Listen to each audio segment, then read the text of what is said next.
Est-ce que l'amour est vraiment aveugle? Pour répondre à cette question, on est avec deux des candidats qui ont le plus fait parler d'eux dans cette saison. On est avec Kim et Charles. Salut. Salut. Est-ce que vous pouvez me raconter chacun qui est la personne à côté? Kim, qui est Charles? Alors Charles, c'est quelqu'un d'exceptionnel. Non mais c'est vrai, il faut le dire, Charles, c'est quelqu'un de très humain, très sociable, très drôle. Il est très intelligent. Ouais. Merci. Charles, j'ai appris à le découvrir au fur et à mesure, en fait. Parce que désolée, hein, mais je t'ai basé très rapidement. C'est pris, pris un vent à l'aveugle. Il s'est pris un vent à l'aveugle. Et pourquoi alors? Qu'est-ce qui fait qu'on met un vent à l'aveugle? Bah, il n'avait pas de red flag, mais j'étais déjà connectée émotionnellement à quelqu'un. Et mon match s'est fait très rapidement. Donc moi, j'ai une connexion émotionnelle très tôt dans l'expérience. Je l'ai eu au bout du 2e jour. Donc c'est vrai qu'après, moi, j'avais arrêté les dates par respect pour la personne. Et on avait décidé ensemble, hein, je n'étais pas toute seule, avec la personne avec qui voilà, j'échangeais dans les capsules. On s'était dit qu'on se loquait, qu'on se verrouillait. Et bon, après, j'ai appris, enfin, j'ai vu comme vous les épisodes. En fait, il m'avait menti. À ce moment-là, donc peut-être que j'aurais fini avec Charles, hein, je ne sais pas, si j'avais continué les dates. Mais bon, ça arrive, hein, c'est comme ça, c'est une expérience. Moi, j'y suis allée la plus sincère possible, la plus authentique. Alors, je sais que ça a fait aussi beaucoup parler, parce que moi aussi, j'ai quand même regardé les épisodes, j'ai regardé les commentaires. Il y a des critiques qui sont bonnes comme très mauvaises. Non. Non, à peine. On va en parler. Voilà. Charles, qui est Kim? Kim, justement, un peu pour rebondir, c'est vrai que ça a été une sacrée personnalité. Je crois qu'au début, il me semble que tu m'avais adoré, non? Oui. Notamment par ma taille très grande. Mais non, Kim, c'est aussi une belle rencontre, en vrai. C'est vrai qu'on ne s'est pas rencontrés dans les capsules, mais après, c'est une belle rencontre. C'est quelqu'un qui a son caractère, qui a un charisme un petit peu hors norme, mais qu'on apprécie aussi. Et du coup, voilà, on a quand même partagé ensemble cette expérience. Alors, je rappelle le principe du jeu. 30 célibataires, 15 femmes, 15 hommes. Pendant 10 jours, ils échangent dans des capsules où personne ne peut se voir. Donc, c'est l'amour à l'aveugle. Et s'ils tombent amoureux, ils se fiancent et après, ils se rencontrent. Donc, il y a une mécanique comme ça. Et après, il y a un voyage en amoureux. Puis, il y a la vie à deux. Et 3 semaines après, le mariage. Un choix, dire oui ou se séparer. J'ai bien résumé? C'est un peu ça l'émission. Ça cartonne dans le monde entier. Ça a été adapté dans tous les pays. Le nom à la base, c'est Love is Blind. Et est-ce que vous connaissiez cette émission avant d'y avoir participé? Et qu'est-ce que vous vous êtes dit pour y aller? Parce que ce n'est pas une émission de télé-réalité comme les autres. On n'a pas affaire au même genre de candidats qu'on voit dans les autres télé-réalités. Alors, personnellement, moi, je ne connaissais pas le Love is Blind. D'autant plus que j'ai été castée très tard dans les dernières semaines, les 2 dernières semaines. Vous avez casté comment sur les réseaux sociaux? On m'a casté par Instagram, via Instagram. Mais j'avais mon profil, parce qu'à l'époque, j'étais modèle cheveux et visage. Et c'est quelqu'un qui m'avait proposé déjà plusieurs émissions de télévision. Et de par mon métier, j'ai pas voulu me lancer dans une télé-réalité auparavant, parce que c'était pas compatible. Je suis juriste en immobilier. Okay. Et je travaillais dans une grosse étude de notaire. Donc c'est vrai que faire une émission sur des chaînes qu'on peut voir, chaînes nationales, hein, mais c'était pas adapté à mon profil, je trouvais. Donc j'avais toujours refusé, et celle-ci, ce format-là, en regardant l'ensemble des épisodes, c'est vrai que je me suis retrouvée. Charles? Ouais, moi, à l'inverse de Kim, j'ai été castée au tout début. Ah oui. Donc tout début par rapport au tournage, presque 6 mois avant. Comment on vous a trouvé? C'était quoi votre vie avant, en fait? Ma vie avant, c'est la vie d'un chef d'entreprise qui travaille dans la tech, qui est un peu geek et qui n'a rien à voir avec tout ça. Et j'avais aucune connaissance du programme, de tout ça. Et ils ont su me convaincre d'un programme que je ne connaissais pas. Jamais de ma vie, je m'étais dit, je vais faire ça. C'était dingue. Mais ça correspondait à mes envies d'homme, que j'avais mis un petit peu derrière moi à force d'être sur le travail. Et finalement, ils ont su me convaincre d'aller dans une émission où je pouvais peut-être me marier. On va pas spoiler, je vais pas vous demander si vous êtes marié, mais en tout cas, je vois pas de bague au doigt. On n'a pas le droit dans tous les cas. Voilà. Ah, vous n'avez pas le droit. Ah bah non, dans tous les cas, on peut pas. Mais la question que je me pose, c'est comment est-ce qu'on peut tomber amoureux de quelqu'un qu'on ne voit pas? Et vous vous l'êtes forcément posé avant. Est-ce que vous vous êtes dit, j'y vais pour rigoler, ou ça peut vraiment m'arriver de tomber amoureux? Ah non, je ne suis pas allée pour... Ah non, non. Moi, je pense que déjà... déjà... ne rigole pas. Non, je rigole pas. Jamais. Ah non, moi, je suis carrée. Hein. C'est vrai que... Non, mais faut... Ouais, bah... Non, mais c'est vrai, raison, on est là pour trouver l'amour. Donc, je ne l'ai pas pris à la rigolade. Et c'est vrai que peut-être qu'en posant certaines questions, j'ai pu paraître assez froide, assez dure. Parce que je savais où j'allais, en fait. Je me suis dit, j'ai sacrifié mon travail. J'ai vraiment mis ma vie, entre parenthèses, de côté pour, en fait, me lancer dans une histoire de capsule et d'amour à l'aveugle. C'est quand même... quand on nous parle d'amour à l'aveugle, c'est... Pourquoi vous avez sacrifié votre travail? Ah, parce que ça demande beaucoup de jours de tournage. Donc, c'était pas... Voilà, moi, je suis cadre. J'ai une équipe. Il fallait me remplacer. C'était très difficile. Donc là, vous n'avez plus de taf? Et là, non, je n'ai pas de travail. Non, non. Donc, c'est pour ça que l'importance était très haute pour moi. Mais après, je regrette rien. C'est un choix personnel. Alors, est-ce que dans la vraie vie, vous auriez arrêté de travailler par amour? Non. Alors, pourquoi vous l'avez fait pour Netflix? Parce qu'on m'a convaincue et non, vraiment, en fait, les autres manières, les applications de dating, je ne le fais pas.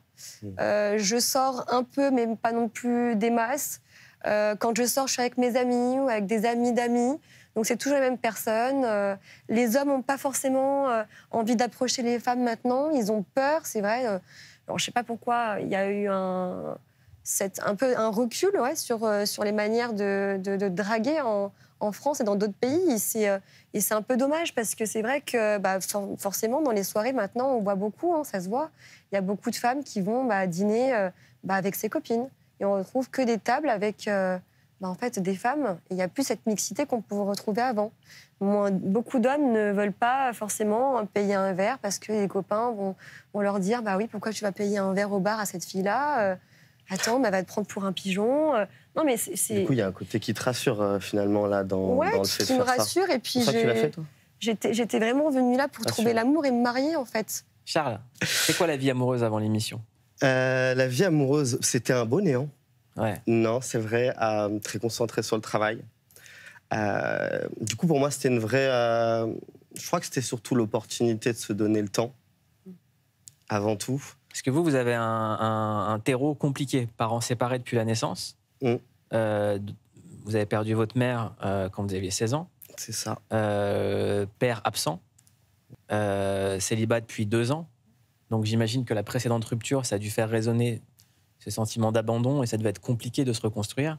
Ça va, parce que j'ai eu ça, j'ai eu aussi un petit peu ce transfert qu'on peut s'imaginer sur la mère par rapport à la petite amie. Je l'ai eu dans une de mes précédentes relations, une relation où ça avait duré 10 ans. Et une relation... C'est-à-dire que votre petite amie avait remplacé le manque de la mère? Exactement. Et c'est quelque chose dont je me suis rendu compte et sur lequel ensuite j'ai travaillé. Et c'est aussi pour ça que j'ai quitté cette relation. Donc aujourd'hui, j'ai pu vraiment avancer sur tout ça.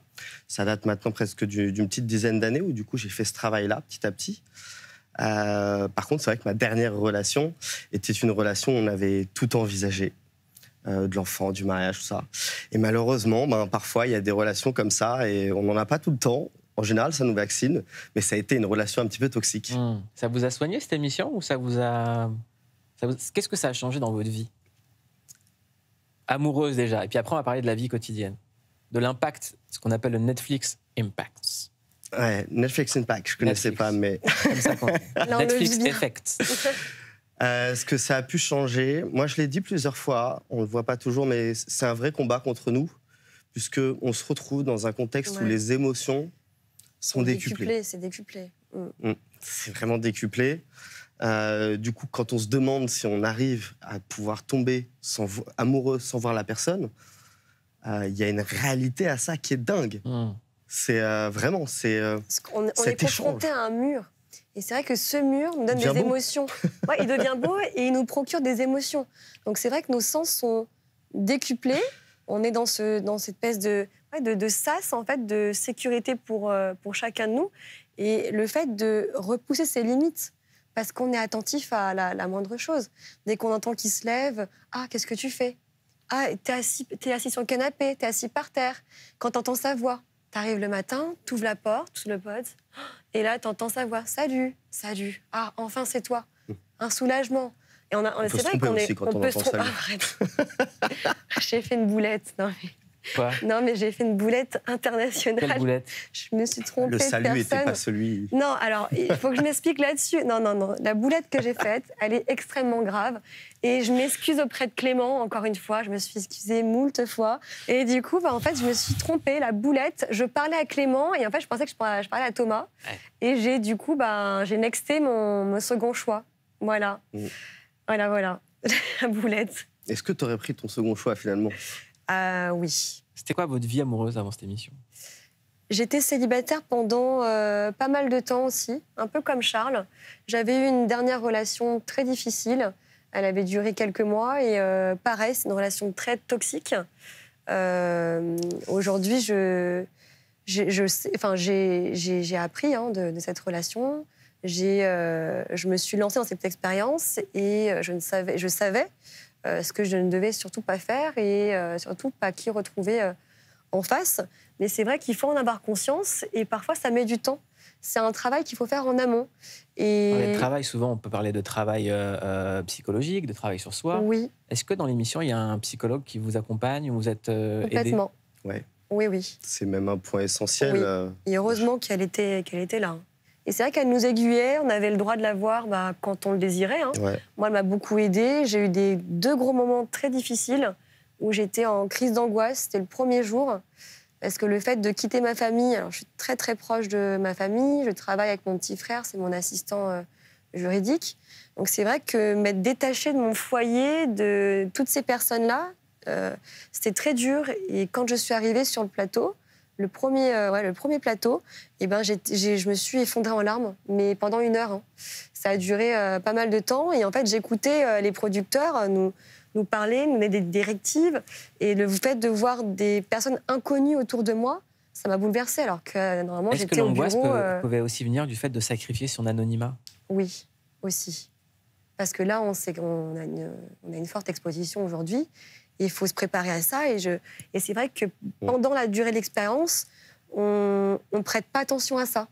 Maintenant, aujourd'hui, on en a plus conscience parce qu'on le vit au quotidien et c'est parfois très dur parce qu'on reçoit des messages bienveillants mais aussi très durs. Les critiques sont waouh. Les haters. Voilà, les haters, qu'on appelle ça. Ouais. On fait du love. Mais, qu'est-ce que vous recevez, vous, comme haine?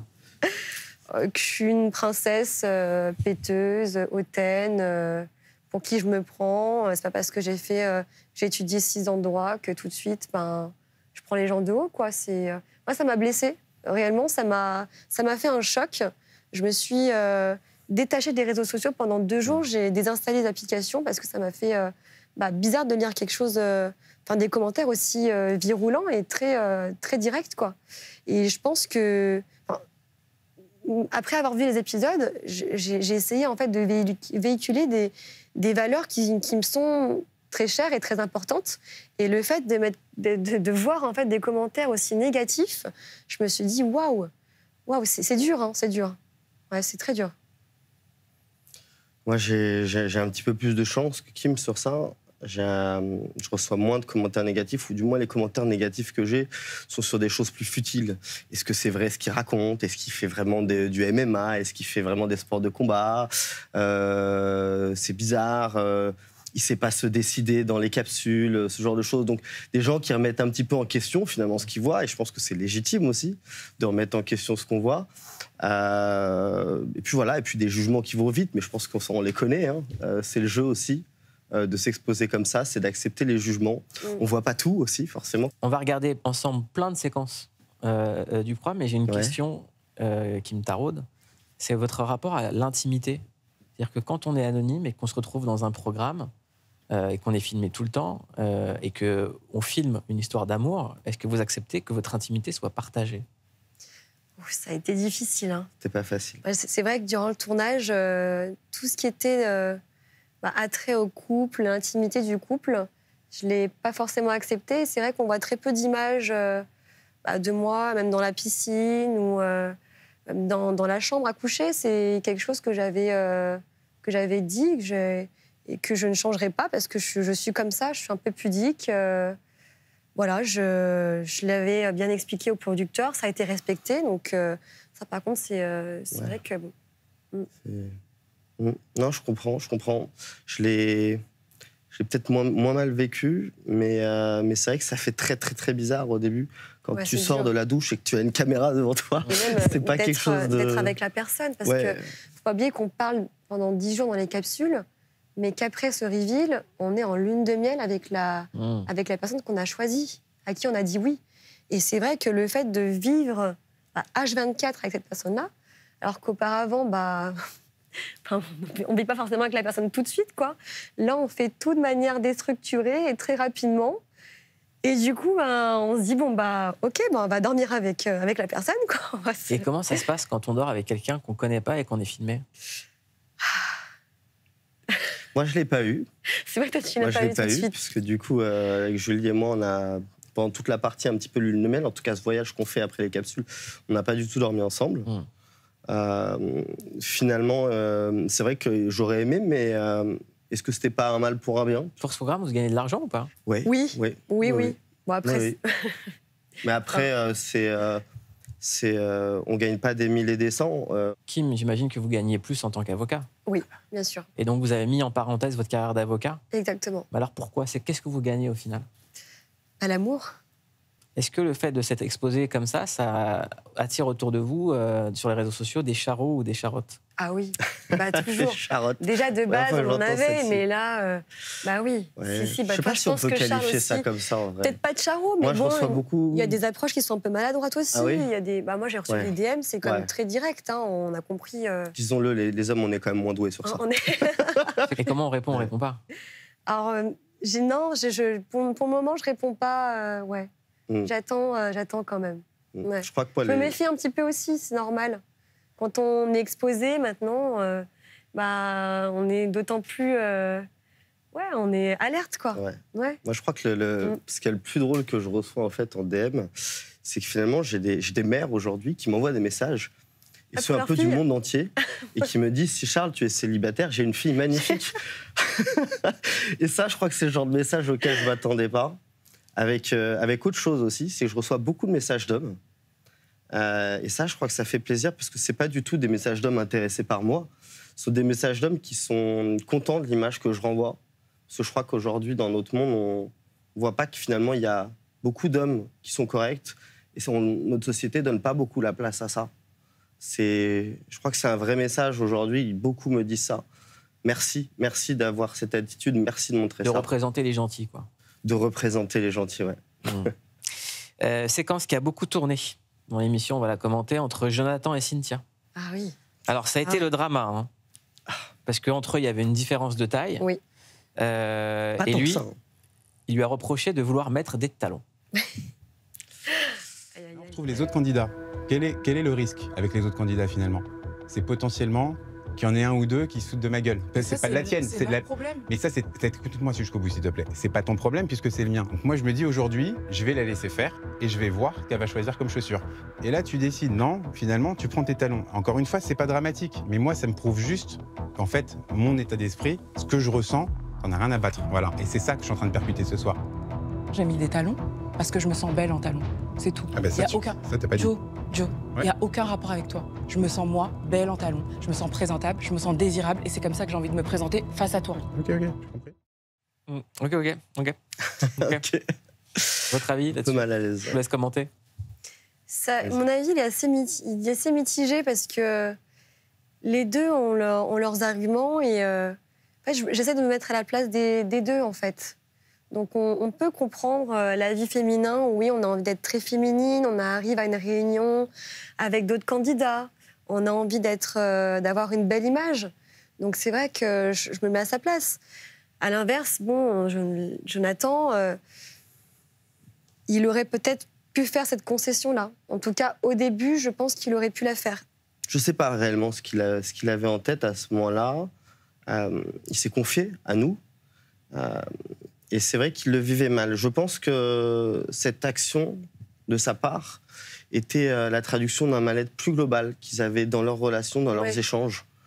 finalement. C'était pas lié qu'à la taille. Hein. Non, c'était plus profond que ça. La taille était un petit peu une sorte de cheval de bataille qu'il a utilisé, mais en vrai, c'était plus profond entre eux, je pense, le malaise. Autre truc qu'on peut voir dans les capsules, c'est qu'il y a tout d'un coup beaucoup d'émotions. Oui. Et en fait, on se comprend pas. C'est pour ça que je te dis, pourquoi est-ce qu'on se concentre pas sur ce qu'on vit ensemble? Pourquoi est-ce qu'on doit aller demander si la voisine ressent quelque chose? En fait, l'expérience, elle est individuelle.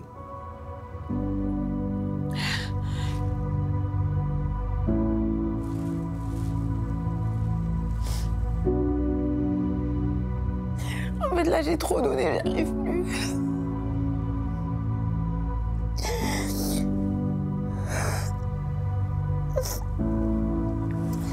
Je sais plus quoi dire. Je sais plus quoi faire. Moi, je veux juste qu'on m'aime, tout simplement. Je veux pas que ce soit compliqué. Tu crois qu'à mon âge, c'est facile d'être là? Non. On pourrait croire que c'est fait exprès, ou que c'est joué, ou que c'est surjoué. Vous avez été dans les capsules. Est-ce que les émotions, elles sont exacerbées quand on est dedans? Est-ce qu'on arrive à dire des choses comme ça? Oui. Ouais. Donc vous pensez qu'elle est sincère à 100%? Oui. Je le pense, ouais. Ah oui, oui. Ce qui est très... C'est certain. Ouais, c'est ce dont on se rend pas compte, c'est que à peu près pendant 10 jours et 10 heures par jour, on ne fait que d'échanger des émotions entre nous. Que ça, On est coupé du monde extérieur, on n'a pas de téléphone portable, pas d'MP3, on n'a pas la télévision. On est enfermé dans des capsules. Vous avez encore un MP3? Certaines. J'en ai acheté un pour l'émission. Oui, toi aussi, parce que du coup, moi, j'avais pas beaucoup de temps, j'avais que 2 semaines avant de me préparer pour ce grand voyage, cette grande expérience. Mais c'est vrai qu'on est coupé du monde extérieur. Et en fait, les seules personnes avec qui on peut échanger, c'est pendant quelques minutes dans ces capsules ou alors en dehors sur les plateaux de télé. Et c'est très dur parce que, on sent en fait ceux qui ne sont pas empathiques, ils vont arriver à se détacher un petit peu. Et maintenant, sans spoiler l'issue du jeu, c'est comment votre quotidien? Qu'est-ce qui a changé? Je parle pas de votre vie amoureuse. Vas-y. Quotidien, c'est devenu... Les gens vous reconnaissent dans la rue? Oui. Ouais. Oui. On est venu, j'étais en train de faire les boutiques avec mon petit chien, ma grande sœur. On est venu me voir, est-ce que je peux faire une photo? Alors, c'est vrai qu'en plus, c'était une des premières fois. Je vous avoue que... Désolée si tu me reconnais. Parce que j'ai dit non. En fait, je ne m'attendais pas à ça. Et en fait, pour moi, je suis personne. Et encore aujourd'hui, je ne suis personne. J'ai juste participé à une émission de télévision.